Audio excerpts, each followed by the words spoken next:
वंदे मातरम विद्यार्थी मित्रों, केम छो? मजामां? लास्ट लेक्चर में आपणे सरेराश वेग अने सरेराश झड़प अने एना स्थान विरुद्ध समयना आलेखो परथी अमुक दाखलाओ छे आपणे जोया हता।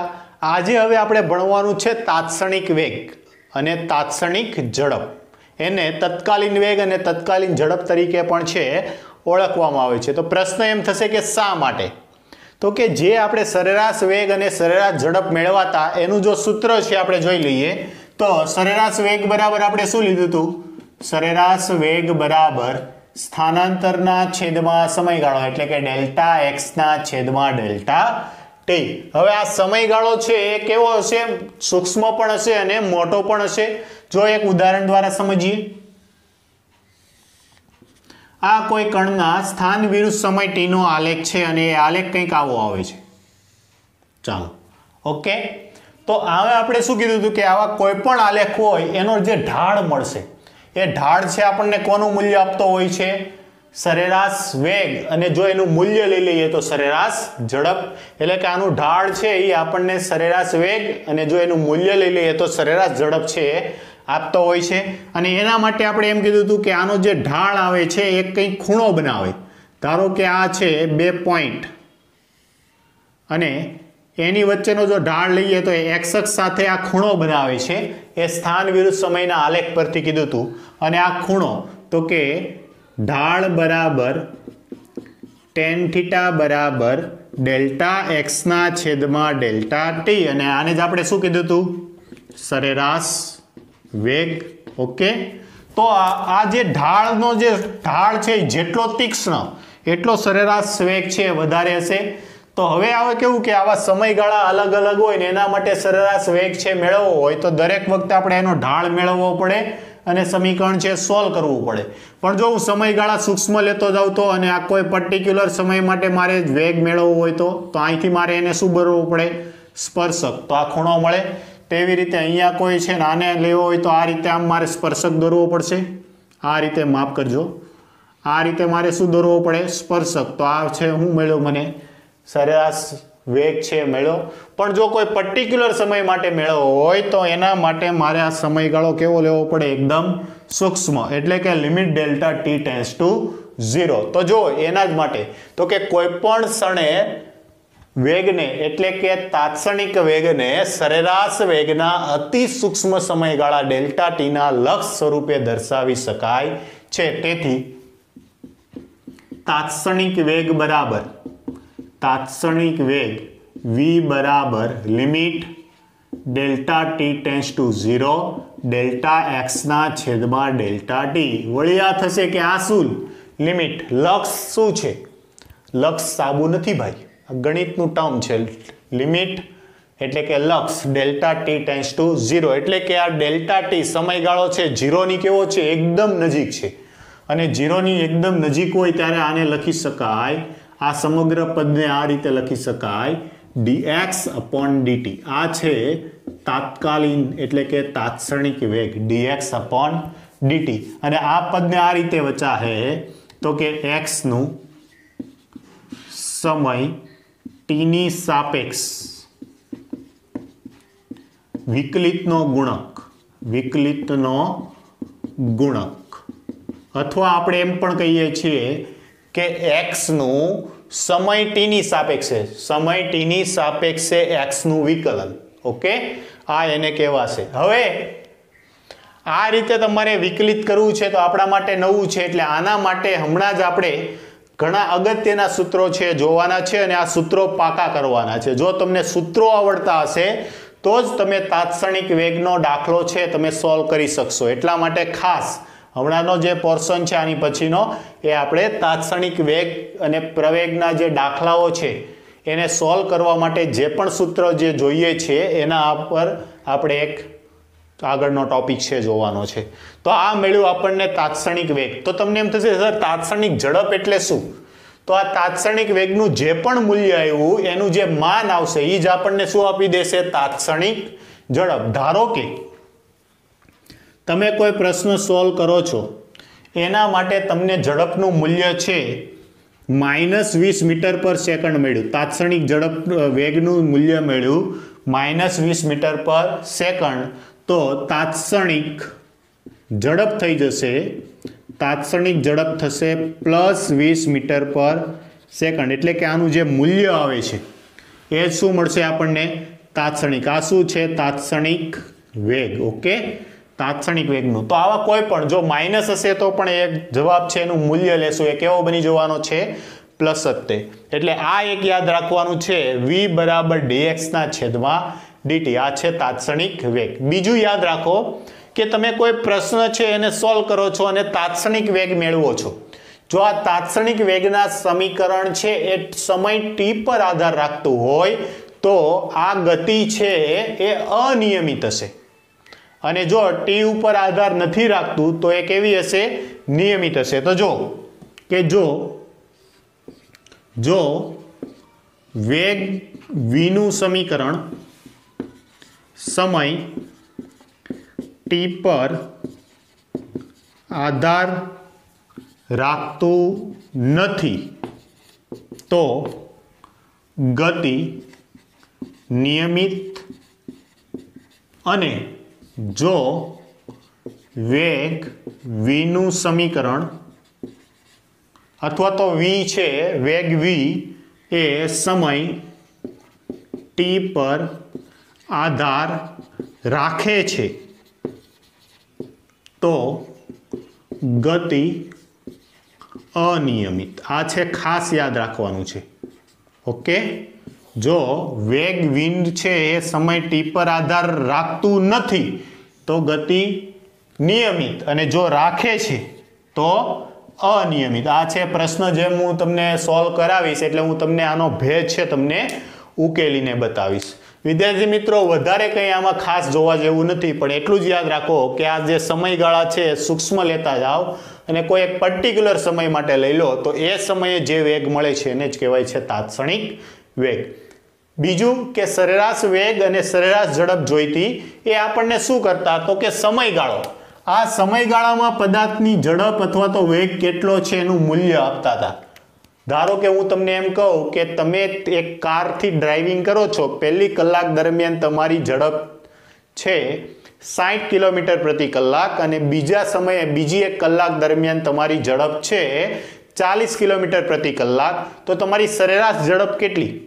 તો તમે એમ કહી દેશો કે સર સરેરાશ ઝડપ છે 50 કિલોમીટર પર કલાક છે. ઓકે, પરંતુ હું તમને એમ કહું કે તમારી ઝડપ 1 કલાક ને 5 મિનિટે કેટલી? તો તમારી પાસે કોઈ આન્સર હશે નહીં. તો આવા સચોટ આન્સર માટે આપણે કઈ રાશિ વ્યાખ્યાયિત કરીએ છીએ? તાત્ક્ષણિક, એટલે કે તત્કાલીન વેગ અને ઝડપ. વેગ છે આપણને મળી જશે dx/dt અનુસાર, અને આ વેગનું જે મૂલ્ય આવે છે એ મૂલ્ય જ આપણને શું આપી દેશે? તાત્ક્ષણિક ઝડપ. એટલે ખાસ વિદ્યાર્થી મિત્રો, થિયરી છે ખૂબ લાંબી છે, પણ જે એનો કોન્સેપ્ટ છે એ જ હું તમને અહીંયા બતાવું છું કે જેથી તમને સમજવામાં સરળતા પડે. ચાલો તો ફટાફટ છે આ બોર્ડ પર છે લખી નાખો ને પછી આને આધારિત સૂત્રો જોઈએ.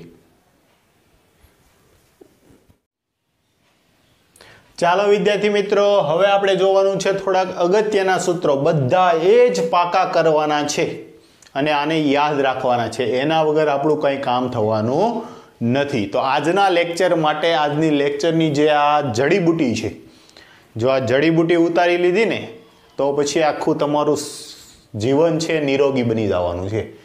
એટલે ખાસ ફિઝિક્સ માટે તો ખાસ તમારે આ સૂત્રો છે યાદ રાખવાના છે. મેથ્સવાળા ભાઈઓ છે એ મેથ્સમાં પણ ભણશે, પણ આપણે ખાસ બધાએ યાદ રાખવાના છે. તો એમાંનું પહેલું સૂત્ર તો કે d/dx કોન્સ્ટન્ટ ઇક્વલ ટુ 0. એક પછી એક સૂત્ર છે, હું ફટાફટ તમને સમજાવતો જાઉં છું. તમે તમારી નોટબુક છે અને પેન સાથે રાખો અને સાથે સાથે તમે આનું લખતા રહેજો. ઓકે, ચાલો પહેલું તો ધારો કે તમને કોઈ સમીકરણ આપે આ રીતે, y = 5, અને આનું છે તમને x ની સાપેક્ષે વિકલન કીધું હોય તો આવું કીધું હોય તો dy/dx = તો y ને બદલે તમારી પાસે કેટલા છે? 5. તો 5 છે એ કેવી કહેવાય? અચળ સંખ્યા કહેવાય. 5 કેવી સંખ્યા કહેવાય? અચળ. અને અચળનું વિકલન 0. તો અહીંયા મેં લખેલું છે કોન્સ્ટન્ટ. કોન્સ્ટન્ટ એટલે અચળ. આ રીતે તમને કોઈ બીજી સંખ્યા આપે, ધારો કે y = -27 તો આમનું પણ શું થશે d/dx -27 27 છે અચળ કહેવાય એનું વિકલન 0 આ જ રીતે એવું જરૂરી નથી કે એનું વિકલન છે x ના સાપેક્ષે થાય આપણે જે તત્કાલીન વેગનું સૂત્ર જોયું હતું એમાં હતું dx/dt હતું એટલે કે સમયની સાપેક્ષે હતું તો આ રીતે હોત તો y = 10 અને તમને એમ પૂછ્યું હોત કે d/dt અને એમાં dy/dt મેળવવાનું હોત એટલે y = 10 તો ભલે ને t ની સાપેક્ષે રહ્યું પણ આ કેવું કહેવાય તો કે અચળ 10 અચળ કહેવાય ને અચળનું વિકલન 0 એટલે એવું જરૂરી નથી કે અહીંયા t જોવો જોઈએ કે x જ હોવો જોઈએ એટલે આ એક ખાસ ધ્યાન આપજો અહીંયા મેં સામાન્ય રીતે x ના સ્વરૂપે દર્શાવેલું છે કેમ કે નોર્મલી તો આપણે t ના રેફરન્સમાં જ બધું આવશે પણ ક્યારેક ધારો કે x ના રેફરન્સમાં પણ આવ્યું તો આપણને કોઈ કન્ફ્યુઝન થવું જોઈએ નહીં અને બીજું કે આ બધા બોલવા અને યાદ રાખવા સરળ બની જશે જો t ના રેફરન્સમાં લઈશું તો ક્યાંક તમે મિસમેચ છે થઈ જશે ઓકે તો આ પહેલું સૂત્ર સમજાઈ ગયું હશે કે કોઈ પણ અચળ હોય અચળનું વિકલન કેટલું આવશે 0 થોડાક એક્સ્ટ્રા એક્ઝામ્પલ આપું છું જાતે સોલ્વ કરજો y = 101 y = -27 y = 81 આ બધા છે તમારે શું કરવાના છે સોલ્વ કરવાના ચાલો બીજા સમીકરણ ઉપર જઈએ તો d/dx x⁻n = nx⁻n -1 સર આમાં કઈ ખબર ના પડી ચાલો જોઈએ ધારો કે આપણને આપેલું છે y = t². y = t² પહેલા x ના ફોર્મમાં લઉં છું y = x² આવું આપેલું છે અને તમને કીધું છે dy/dx મેળવો તો આનું વિકલન શું થશે dy/dx = તો આ કોના જેવું થયું જો x⁻n x ની n ઘાત બરાબર થયું તો સૂત્ર શું છે x ની n ઘાત હોય તો ઘાત ક્યાં પડે આગળ ઘાત આગળ પડી અને એક ઘાત ઓછી થઈ જો એક ઘાત ઓછી n-1 તો આની બે ઘાત છે કેટલી ઘાત છે બે ઘાત તો આનું dy/dx શું થશે ઘાત ક્યાં પડશે આગળ અને આની એક ઘાત ઓછી થાય 2 - 1 તો કેટલી થઈ જશે 2 × x 2 માંથી 1 જાય એટલે 1 લખો કે ના લખો કઈ ફરક પડે નહીં તો આનું dy/dx શું આવ્યું dy/dx 2x આવી ગયું તેવી જ રીતે જોજો આવી રીતે હોત તો y = x⁻10 તો શું થાય ચાલો શું થશે dy/dx બરાબર આ ઘાત છે ઘાત ક્યાં પડશે આગળ એક ઘાત ઓછી થાય આમાંથી એક ઘાત ઓછી થાય 10 માંથી 1 જાય એટલે 9 હવે બાદબાકી કરવાની જરૂર રહેતી નથી તો આ તમને શું મળી ગયો આન્સર ઓકે ચાલો હવે t ના ફોર્મમાં જોઈએ તો કે y =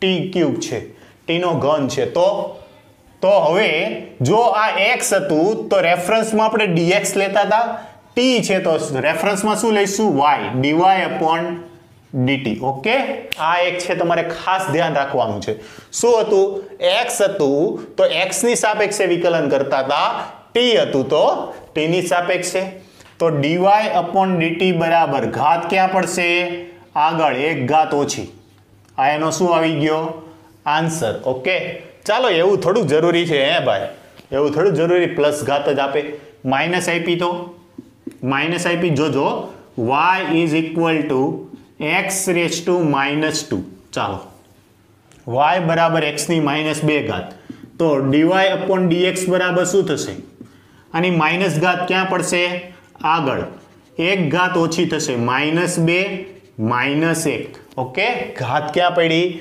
આગળ એક ઘાત ઓછી તો શું થઈ જશે -2x ની -3 તો આને શું લખાય તેથી dy/dx બરાબર -2/x નો ઘન છે આવી રીતે લખી શકીએ ઓકે ચાલો આવી રીતે આપ્યું હોત તો y = 1/t y = 1/t તો આને આ રીતે લખાય t ની -1 તરીકે લખી શકીએ ઓકે ચાલો હવે સૂત્ર લાગુ પાડો t ની રેફરન્સમાં હોવાથી dy/dt બરાબર ઘાત ક્યાં પડશે આગળ એક ઘાત ઓછી એક તો -1 હતી ને એમાં એક ઘાત ઓછી થઈ એટલે -2 તો આને આમ થશે -1/t ટી સ્ક્વેર. ઓકે, તો આ શું થઈ ગયું? y નું t ની સાપેક્ષે વિકલન. સમજાઈ ગયું? ચાલો હજુ પણ આમાં આગળ વધીએ. ધારો કે તમને આમ આપ્યું હોત તો y is equal to 5t square. y is equal to 5t square. તો આનું વિકલન શું થશે? તો કે t આપેલો હોવાથી dy અપોન dt બરાબર આ 5 છે ને 5 અચળ કહેવાય. તો 5 નો અચળ એનું કાંઈ ના થાય, ગુણાકારનો નિયમ લાગુ પડે. પહેલું અચળ બીજાનું વિકલન, જો એકવાર સમજાવું, બીજાનું વિકલન d upon dt T square plus પહેલું અચળ બીજાનું વિકલન પ્લસ બીજું અચળ પહેલાનું વિકલન. આ હકીકતમાં મેથ્સનો જે વિકલનનો નિયમ છે એ મેં તમને સમજાવ્યો. શું આવશે? પહેલું અચળ બીજાનું વિકલન, બીજું અચળ પહેલાનું વિકલન. તો જો 5 અચળ છે, વિકલન કોનું કરીએ છીએ? ટી સ્ક્વેરનું. ટી સ્ક્વેર ઘાત ક્યાં પડશે? આગળ.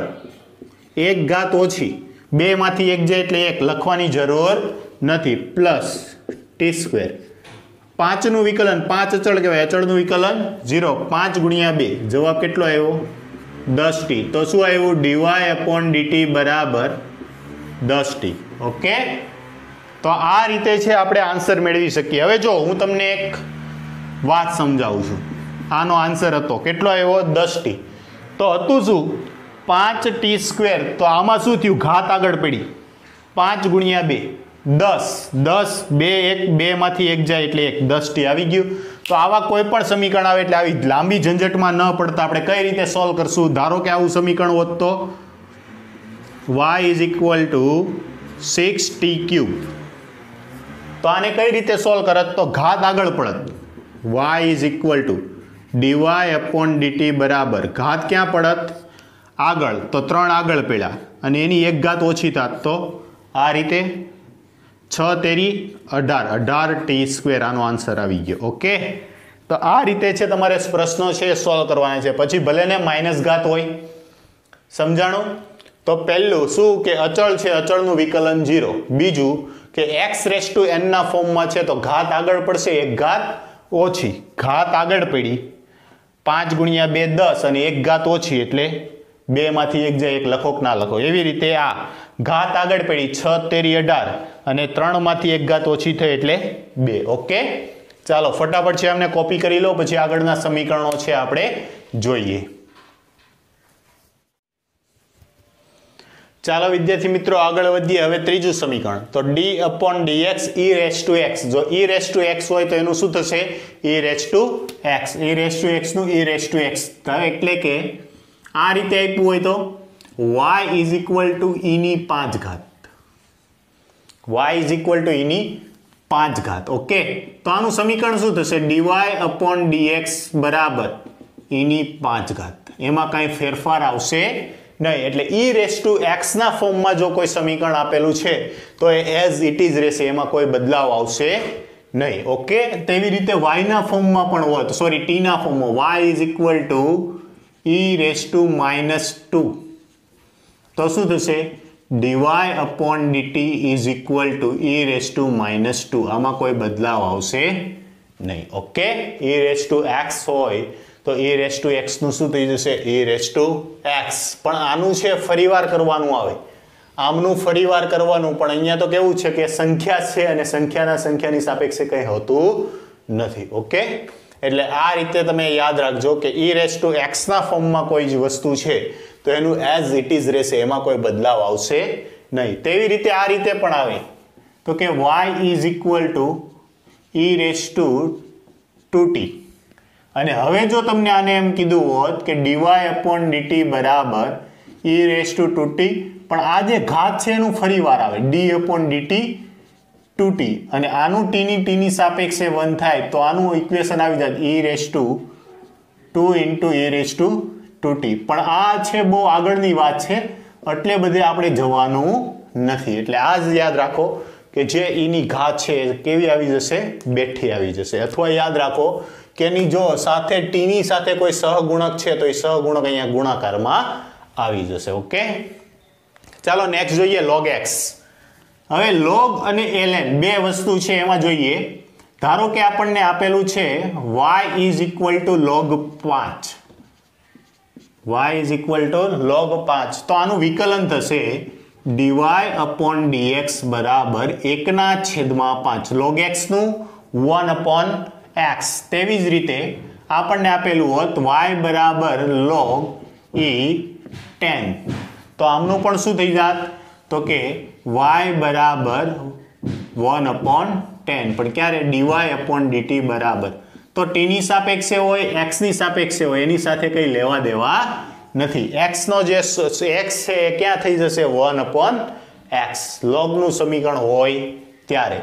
પછી આ સમીકરણ છે a⁻x. જો ફરક શું છે e⁻x માં અને a⁻x માં? તો કે y બરાબર આપેલું હોત કોઈ સંખ્યા છે તો કે 5⁻x, તો આને e⁻x નહીં વચાય. જો આને e⁻x વચાશે નહીં, કેમ કે 5 છે અને 5 ની x ઘાત છે, તો આનું વિકલન શું થશે? તો કે dy/dx બરાબર આ છે બેઠું a⁻x * log 5. આ છે આનો આન્સર. તેવી જ રીતે આવું સમીકરણ આપ્યું હતું y બરાબર 2t, તો આનું વિકલન શું થઈ જાત? dy/t હોવાથી dy/dt બરાબર 2t log 2. ઓકે, એટલે કે a⁻x નું a⁻x * log a એટલે આ જે બે જ આપેલો છે તે a⁻x નું a⁻x log a એટલે જે બે જ આપેલો છે તે. એવું સેમ અહીંયા પણ થાય હો, અહીંયા પણ થાય. જો કઈ રીતે બતાવું છું, આનું આજ લઉં છું y = e⁻5. ઓકે, ચાલો આનું વિકલન કરો તો શું થશે? અહીંયા x લીધું, dy/dx બરાબર e⁻x * e. તો જો એક તો log નો બેઝ e હતો અને e આવ્યું, log e * e એટલે એનું વેલ્યુ થાય 1, એટલે એનો જવાબ આવે છે e⁻5. ઓકે, એ આ ફોર્મ જ છે. આ સૂત્ર ઉપરથી જ બનાવેલું આ સૂત્ર છે, પણ log નો બેઝ આવે e અને એમાં પણ બે આધાર અને બેઝ બે સરખા હોય તો એની વેલ્યુ થાય 1. લખવાની જરૂર રહેતી નથી. એટલે આ બે એક જ સ્વરૂપે છે પણ અલગ અલગ મેથડના છે. પછી નેક્સ્ટ જોઈએ કે જો સાઇન આપેલું હોય તો સાઇનનું વિકલન શું થશે? cos. યાદ રાખજો, સાઇનનું cos, cosનું માઇનસ સાઇન. ફરીવાર સાઇનનું વિકલન cos, cosનું વિકલન માઇનસ સાઇન. ઓકે, બે યાદ રહી ગયા. પછી ટેનનું વિકલન -sec²x અને કોટનું થશે -cosx²x. ફરીવાર માફ કરજો, ટેનના બોલવામાં મેં ભૂલ કરી. ટેનનું વિકલન થશે sec²x અને કોટનું વિકલન થશે -cosx²x. ઓકે, આ રીતે આ બે યાદ રાખવાના છે. પછી સેકનું થશે secx * tanx અને કોટનું થશે -cosx² * cotx. એટલે આટલા સમીકરણો છે તમારે યાદ રાખવાના છે અને આની થોડીક પ્રેક્ટિસ કરી લેવાની છે. સિમ્પલ જ આવે છે, આપણે તો આ સમીકરણ ઉપયોગમાં આવે, આ બે જ તે મોસ્ટલી આખું જે તાત્ક્ષણિક ભણી જશું ત્યાં સુધી. પણ જો આ જગ્યાએ આવ્યા છે એટલે આ બધાની જ માહિતી છે એ લઈ લઈએ. ખાસ તમારે એટલા યાદ કરવાના છે, 1 2 3 4 અને બાકીના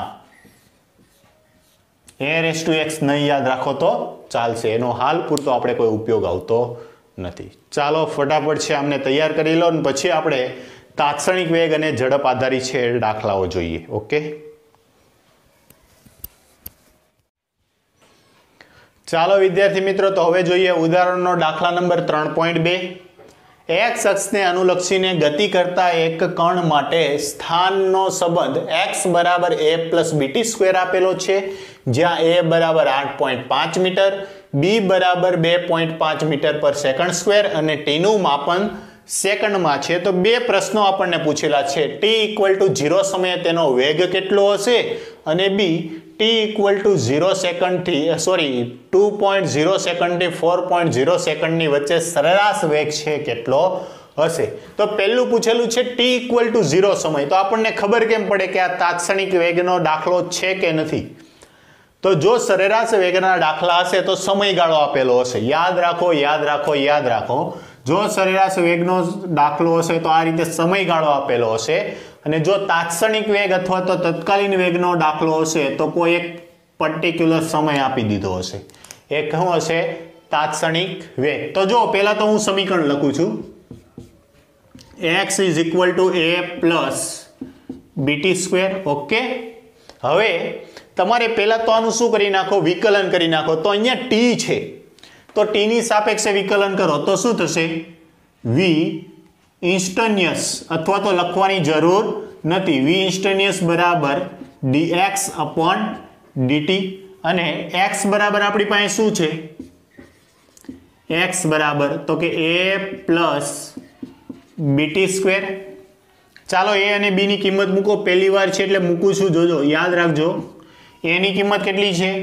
8.5 plus 2.5 t square.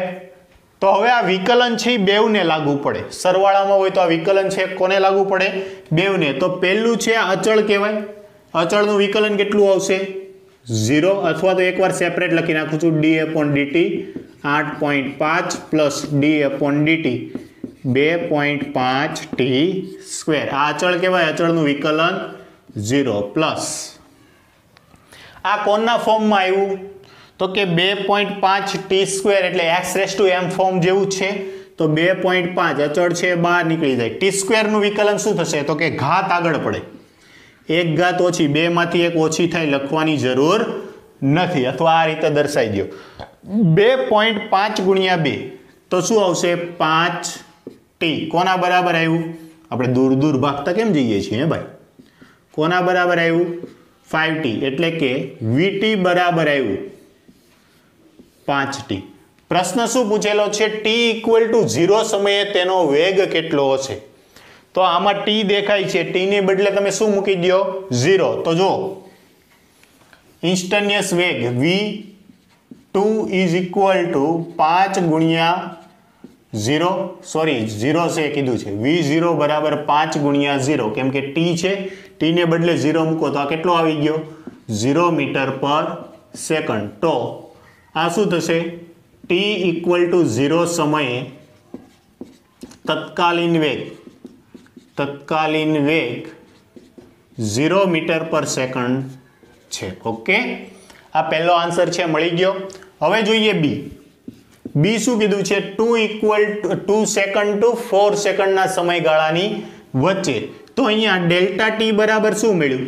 Delta T બરાબર તો કે 4 - 2 = 2 સેકન્ડ. આટલું છે આપણને મળી ગયું. હવે શું કરવાનું? તો કે આ સ્થાનનું તમને સમીકરણ આપેલું છે. જોજો હું લખું છું, x બરાબર કિંમત મૂકીને જ લખું. એની કિંમત છે 8.5, b ની કિંમત છે 2.5 t સ્ક્વેર. તો આમાં તમે શું કરો? તો કે પહેલા તમે 2 સેકન્ડ મૂકો. સમય t1 બરાબર કેટલા મૂકો? 2 સેકન્ડ. તો x2, તો આને હું આ રીતે લખી નાખું, xt બરાબર. ઓકે, તો t ને બદલે હવે 2 મૂકો. તો આ સમીકરણમાં જ્યાં t દેખાય ત્યાં 2 મૂકો. ચાલો શું થશે? 8.5 2.5 2 નો વર્ગ. 2 નો વર્ગ 4, 4 ગુણ્યા 2.5 એટલે 10, 10 વત્તા 8.5 18.5. અંતર શેમાં આપેલું છે? મીટરમાં. તો આન્સર શું આવશે? મીટર. ચાલો હવે x4 મૂકો. ફરી પાછું જ્યાં t દેખાય ત્યાં 4 મૂકો. તો શું થશે? 8.5 પ્લસ 2.5 4 નો વર્ગ. 4 નો વર્ગ કેટલો થઈ જશે? 16. 16 ગુણ્યા 2 32, 32 ને 0.5 છે એટલે 16 ને 8, 32 ને 40, 40 ને 8 48.5 મીટર. ઓકે, સરેરાશ વેગ કીધો છે. સરેરાશ વેગનું ઇક્વેશન શું? સરેરાશ વેગ v બાર વડે દર્શાવી દો. તો શું થશે? સરેરાશ વેગ v બાર બરાબર શું થશે? ડેલ્ટા x ના છેદમાં ડેલ્ટા t, એટલે કે x2 પહેલા ફાઇનલ, છેલ્લું કયું આવે છે? x4 માઇનસ x2 અપોન સમયગાળો t2 માઇનસ t1. આ t2 છે, આ t1 છે. t2 માઇનસ t1 અને t2 બરાબર કિંમત છે સીધી જ મૂકી દઈએ, 4 - ચાલો x4 બરાબર આપણી પાસે કેટલા છે 48.5 માઇનસ 18.5 ના છેદમાં 2 બાદ બાકી કરો કેટલી આવશે 30 ભાગ્યા 2 કેટલા આવી જશે 15 મીટર પર સેકન્ડ તો સરેરાશ વેગ v બાર બરાબર કેટલું આવ્યું 15 મીટર પર સેકન્ડ અને તાત્ક્ષણિક વેગ તત્કાલીન વેગ t = 0 સમય કેટલો આવ્યો 0 મીટર પર સેકન્ડ એટલે બસ સિમ્પલ જ છે આ રીતે તમારે છે દાખલો ગણવાનો શું કરવાનું કોઈ ઇન્સ્ટન્ટિનિયસ સમય આપી દીધો હોય તો એનું વિકલન કરી નાખો આ સમીકરણનું છે આપણે વિકલન કર્યું તો જેમ જેમ તમે પ્રેક્ટિસ કરશો એમ તમને આમાં ઉપર છે ફાવટ આવી જશે ઓકે અને થોડાક એક્સ્ટ્રા એક્ઝામ્પલ છે આપણે જોવાના છે જેથી તમારી પકડ છે વધુ મજબૂત થશે પણ આટલું યાદ રાખો વિકલન કરી નાખો પછી એમાં જે સમય આપેલો છે એની કિંમત મૂકી દો એટલે સાદરૂપ આપતા તમને શું મળી જશે એનો આન્સર 0 કિંમત મૂકી દો 0 મીટર પર સેકન્ડ બીજું આપણને પૂછેલું હતું સરેરાશ વેગ માટે શું કરો આને કહી દો t1 આને સમય કયો t2 બેયની બાદબાકી કરો એટલે ડેલ્ટા t મળી ગયો આ સમીકરણ હતું એમાં પહેલા પ્રથમ સમય મૂકી દો 2 સેકન્ડ સાદરૂપ આપી દો 4 સેકન્ડ મૂકો સાદરૂપ આપો અને સરેરાશ વેગનું સૂત્ર શું છે તો કે સ્થાનાંતરના છેદમાં સમયગાળો સ્થાનમાં થતો ફેરફાર ચોથી સેકન્ડ માઇનસ બીજી સેકન્ડના છેદમાં સમયગાળો સાદરૂપ આપો તો શું મળી જશે સરેરાશ વેગ ઓકે ફટાફટ છે આમને લખી નાખો પછી આમના એક્સ્ટ્રા એક્ઝામ્પલ છે જોઈએ ચાલો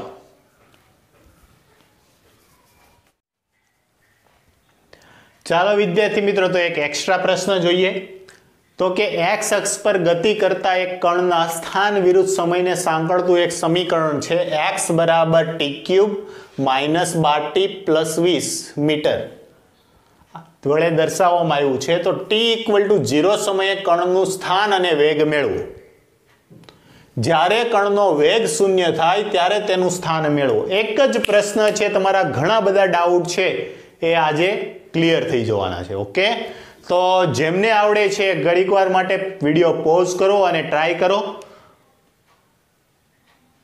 ચાલો તો તમે છે ટ્રાય કરી લીધી છે હવે તમારા આન્સર છે ચેક કરો તો સોલ્યુશન જો સમીકરણ આપેલું છે એમાં આપણને કીધું છે કે t = 0 સમયે પહેલા તો એનું સ્થાન અને પછી એનો વેગ મેળવવાનો છે t = 0 સમય એટલે કોઈ એક ચોક્કસ સમયનું મૂલ્ય આપી દીધું એટલે આપણને શું મેળવવાનું કીધું છે તાત્ક્ષણિક વેગ ચોખવટ નહીં પાડે તાત્ક્ષણિક વેગ મેળવો કે તત્કાલીન વેગ મેળવો પણ શું આપી દેશે કોઈ એક ચોક્કસ સમય આપી દેશે એટલે આપણે સમજી જવાનું શું મેળવવાનું છે તાત્ક્ષણિક વેગ ઓકે ચાલો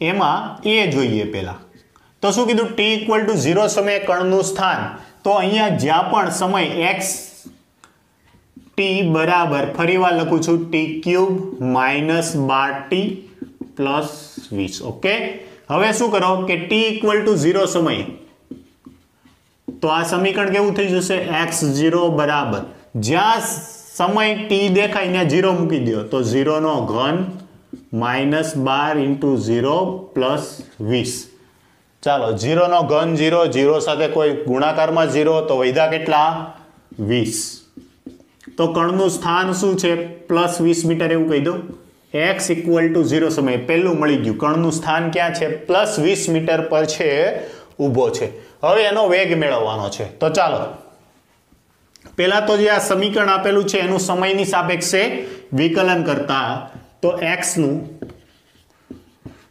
સમયની સાપેક્ષ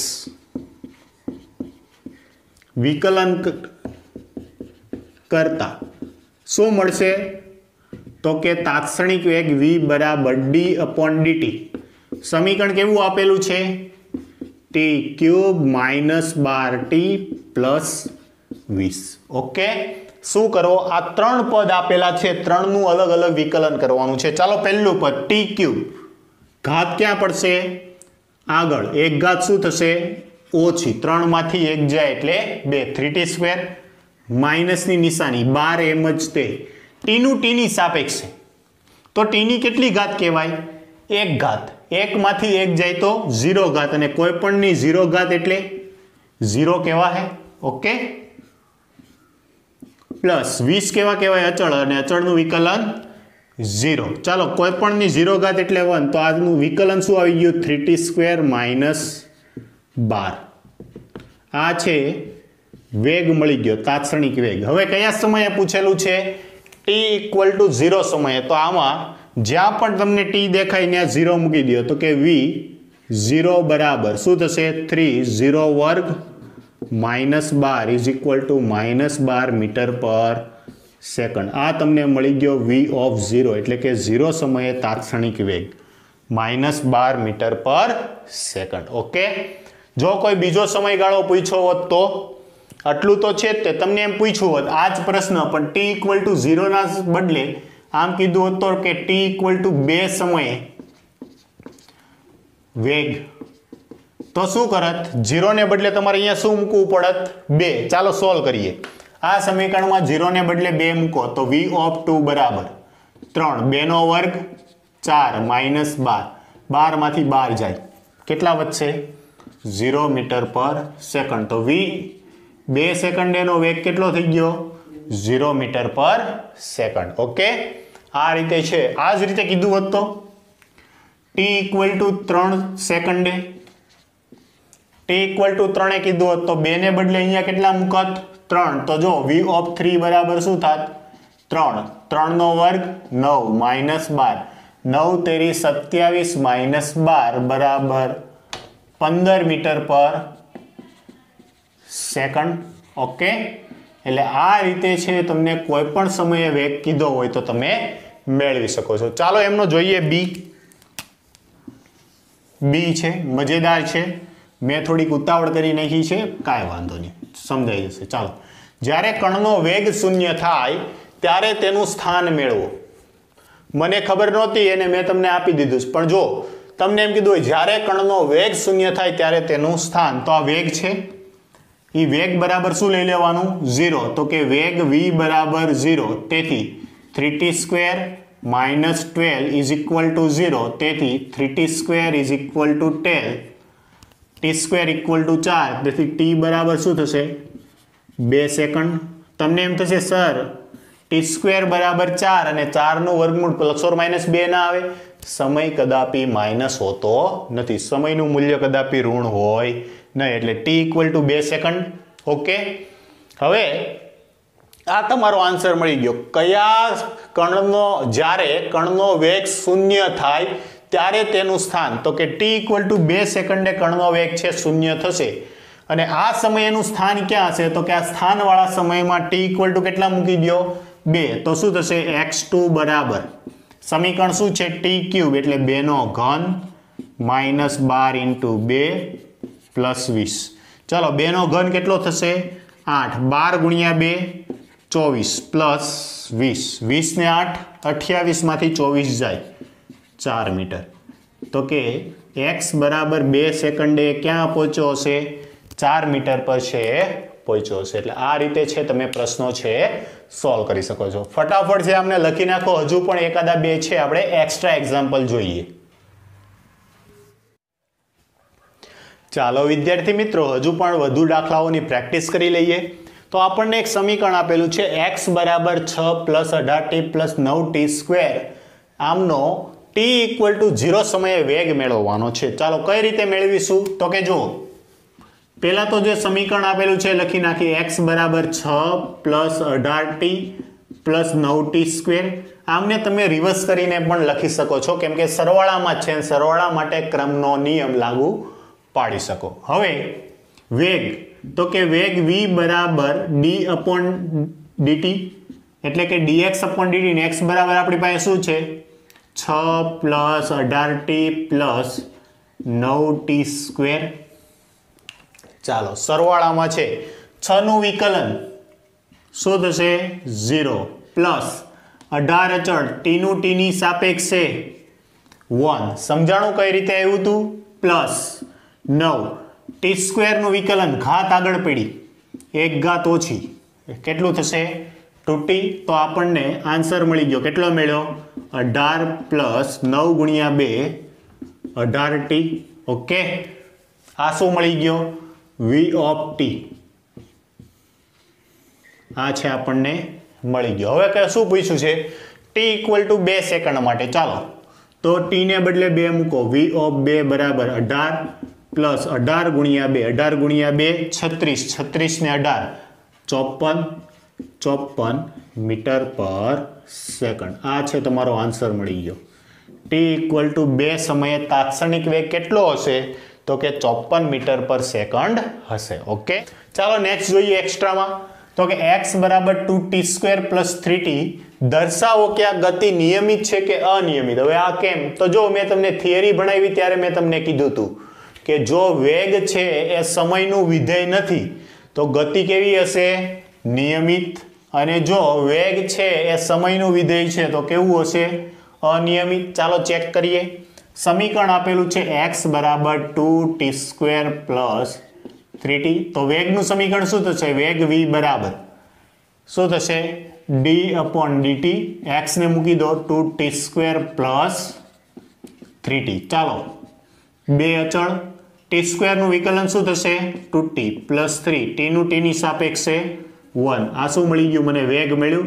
તો વેગનું સમીકરણ શું મળ્યું? 4t plus 3. જો આ વેગનું સમીકરણ છે સમય પર આધાર રાખે છે? હાજી હાજી એમ કહે? હાજી હાજી. વેગનું સમીકરણ છે કોના પર આધાર રાખે છે? સમય પર. તો કે અહીં વેગ એ સમય પર આધારિત હોવાથી ગતિ અનિયમિત છે. કેવી છે? અનિયમિત છે. ચમ કરીને ચમ અનિયમિત છે. ચાલો t ઇક્વલ ટુ 1 મૂકો. t ઇક્વલ ટુ 1 સમય v બરાબર 4 × 1 પ્લસ 3 બરાબર કેટલા મળ્યા? 7 મીટર પર સેકન્ડ. v બરાબર 2 મૂકો. એ ભાઈ મૂકો. શું થશે?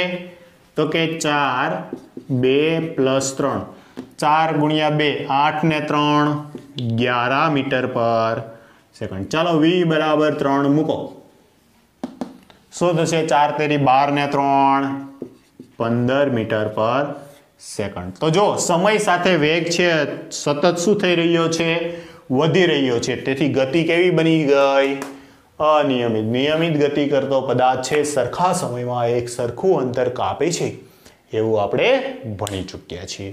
તો વિદ્યાર્થી મિત્રો, આશા રાખું છું કે તમને તાત્ક્ષણિક વેગ અને ઝડપ છે એ સમજાઈ ગયા હશે. ઓકે.